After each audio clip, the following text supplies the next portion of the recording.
Here's how to fix your Aegis Legend if it's saying battery low protection and one battery it says it's full and the other battery is totally empty. Then when you try to click it, it'll say battery low protection.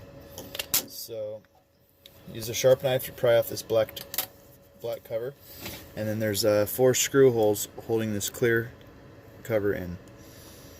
So once you get those screw holes, remove that. Now just look at these circuits here for any water.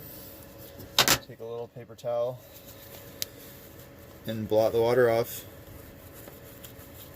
And you can take a toothbrush and some isopropyl alcohol, or I've seen some other guys use lighter fluid. And so that's that. Then you can just pop the batteries in. That's what fixed it for me. Simple as that. You can also reach in there, gently pull this off, don't tear it. And now you can see, reach in there, pull that out. And now you can see that circuit board, and you can give it the same toothbrush cleaning job. And also look for a lint in there. But yeah, that's what fixed it for me. So